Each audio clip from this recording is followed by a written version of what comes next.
Hello everybody, it's me Candy Twerps, and I'm back at you again. In this video, I'll be discussing some of my favorite obscure animated films. I'm going to go ahead and put a disclaimer that I won't be talking about any Studio Ghibli films or Disney films in this list, because if I did a video of Studio Ghibli films, I would talk about nothing else. So I'm going to save that for another day, and I think that Disney is pretty well known, so I don't think it really has a place on this list because it is so well known, but I might do a video on my favorite Disney films at another time. Let me know if you'd like that, but I will definitely be doing a video on Studio Ghibli at some point. First, I'd like to discuss just why I love animation so much. I think it's because I love art, and I'm just amazed at how you can make a picture move and stuff, and I just think it's so fantastic that people are able to create these moving art pieces and films and stuff. And B, because I'm quite a fan of fantasy films, and I think that animation can really capture the elements of a fantasy film more so than a live action one can, unless the live action is using really good puppets like you see in Jim Henson's Labyrinth or The Dark Crystal. Well, but other than that, I don't really think fantasy and sci-fi is really captured that well out in most live action films, as well as it is in animated films, because it, like, in an animated film, creatures aren't going to look out of place because they're animated in CGI or animated in hand-drawn animation, as long as the film is completely hand-drawn animation or the film is completely CGI, as opposed to it being a live-action film where if they were forced and had a low budget, it wouldn't look like it was there. If that makes any sense, it wouldn't look real. At least not to me, and that's a big problem I have with a lot of live-action fantasy films today. But yeah, that's why I love animation so much, and also because I think it really helps me connect with my inner child, and I think that's something very important, and that you should never lose your inner child. But enough of that silliness. Let's get on with the list. The first film I'd like to talk about is Ralph Bakshi's Wizards. Ralph Bakshi's Wizards is a 1972, I believe, film. Let me see. I'm not entirely sure when this was produced and released, but I know it was from the 1970s, and it was originally going to be titled War Wizards, but because it was being released the same year as Star Wars was,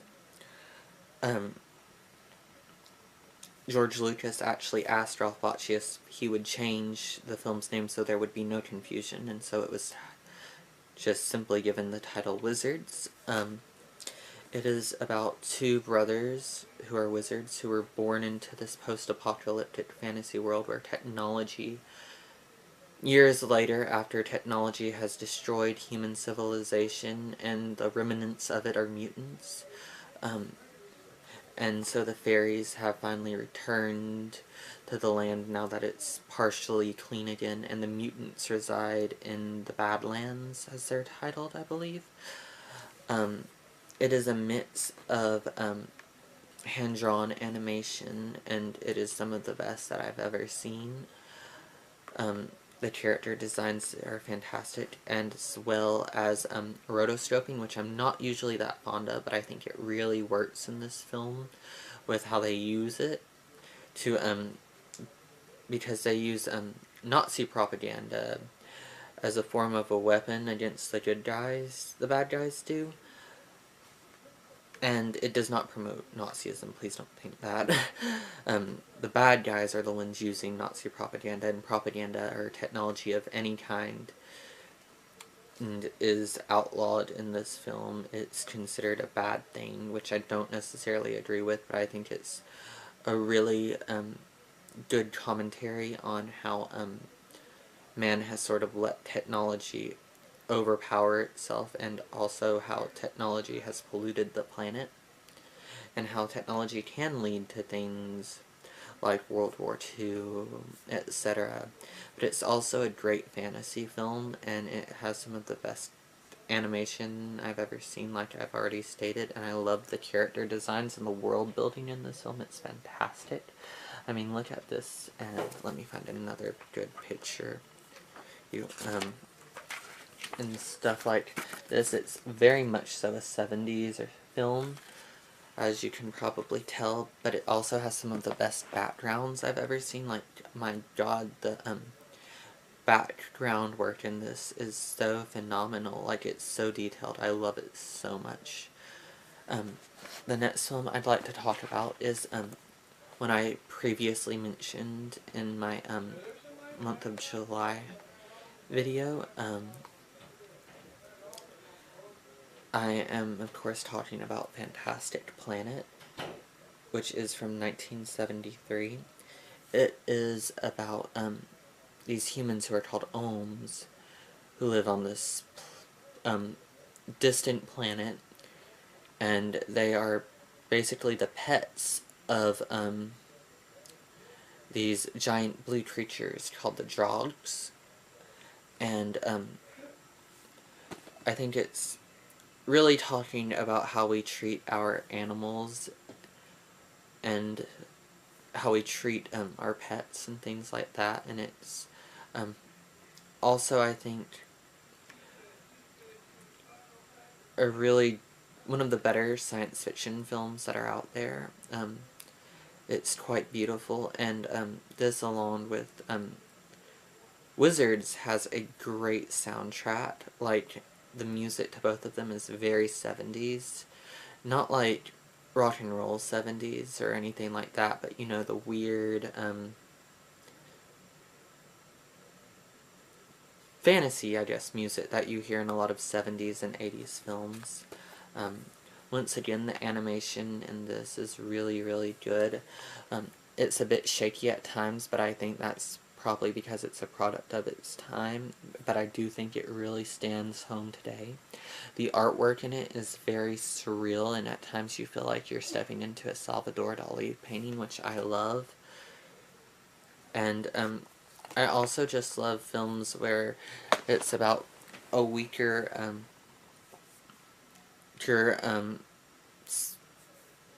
your party, I guess, standing up for themselves and overcoming quote-unquote bad guys, I guess. But yeah, it's a really good film, and I highly suggest it. Another few I'd like to mention is Belladonna of Sadness. The art in this is beautiful. It's quite sad. It's about a woman who is actually raped upon her wedding night, and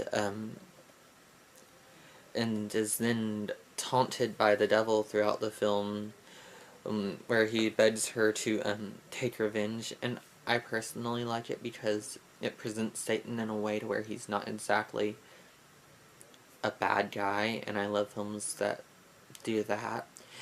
Sorry about that, my camera ran out of space. But yeah, Belladonna of Sadness. It's a really good film, and like I was saying previously, I like it because the devil isn't really posed as a bad guy, and I guess those that are supposed to be morally superior and stuff are presented in a negative light, and I think that's something that really should be talked about more in film. But yeah, it's a really good film, and so much shit happens to her, though, and you just really feel for her. And it is in Japanese, but it's really good, and I definitely recommend watching it if you can deal with subtitles. I don't mind subtitles. I actually really enjoy them for the most part. Or, I don't usually watch animation in subtitles, to be honest, but in this I didn't mind because it's such a good film. I don't ever watch live action films, for the record, in dubbed. I always watch them subbed. I can't stand dubbed live action films, but I think it can. But I do think dubbing can work in animation because you can make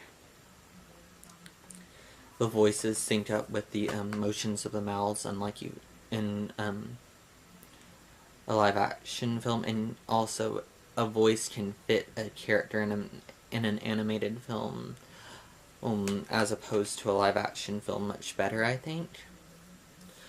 But enough about that. The next film I'll be discussing is another that had appeared in my previous video, which is Watership Down. Watership Down is about a group of bunnies who decide to escape their totalitarian government and try and find a utopian society. And it's about their journey there, and it's another really good film that I think has a lot of great social commentary in it, and it's really quite brilliant, and it has one of my favorite quotes in it, which is, and if they find you, and if they catch you, they will kill you, but first they must catch you. And I just really, really love that.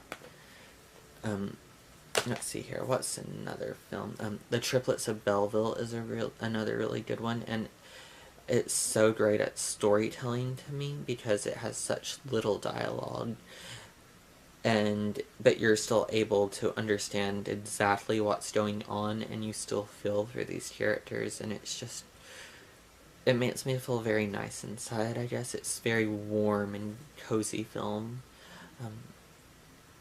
Another lesser-known gem is Song of the Sea, which is a great metaphor for grief, in my opinion. It's a beautiful film, and Cartoon Saloon, you can tell that that company put a lot of work into this film, because it's really beautiful, and it's another great fantasy film, like Wizards.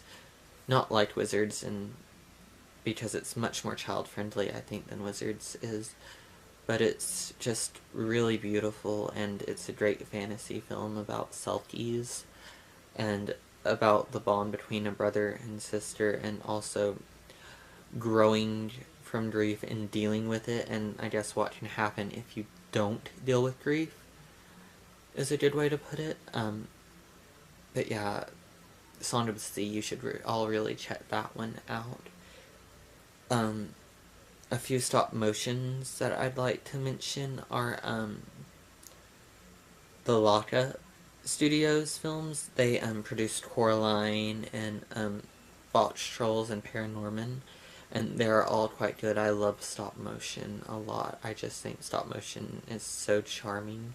A lesser known one than the Laika films would be Mad Monster Party, and it was actually put out by Rankin Bass, who did, like, you know, the Rudolph the Red-Nosed Reindeer Christmas special, and a couple other films. Another Rankin Bass film that I'd really recommend is The Last Unicorn, which is just a really beautiful fantasy film, and it's about a unicorn who believes that she is the last of her kind, but she decides she wants to go and look for these other unicorns to figure out if she truly is the last. And it's a really beautiful film, and it's quite stunning, and the dialogue is great, and it's just a really, really fantastic movie. But, I guess that's all for now. I'll mention a few directors that you should all check out. Ralph Bakshi, as I've already mentioned, but he directed Wizards, but he's directed a few other notable works that you should all check out, except for his Lord of the Rings film. Don't watch it, it's horrible. Anything by Rankin Bass. The Secret of NIMH is a great film. all of Don Bluth's films are really good, but especially The Secret of NIMH. It's another just really stunning fantasy film, and the extent that Mrs.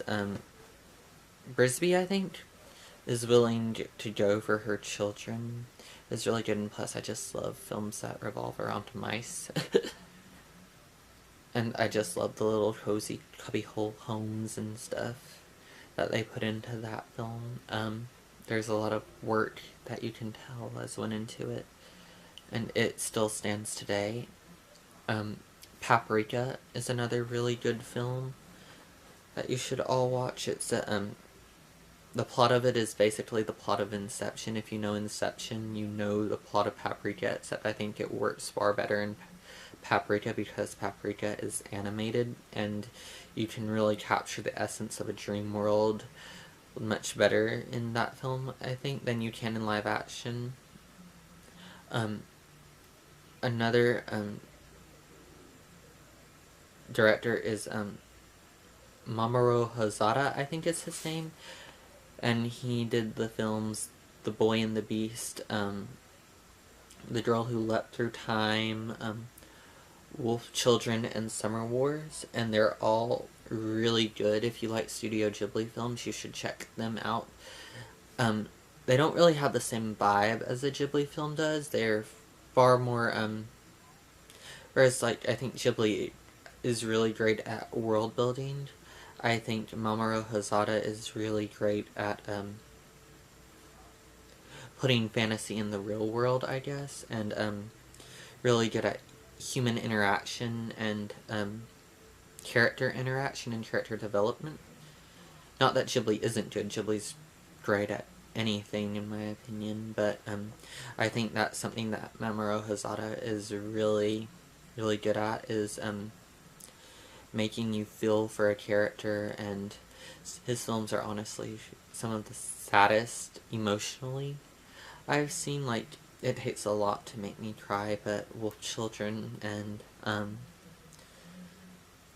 The Boy and the Beast especially are quite heart-wrenching at times. But yeah, I guess that's all for now. If I think of some more, I'll do another video and let you guys know. But until then, I hope you all have a beautiful life, and be kind to one another, and have fun, and watch some good movies. Bye!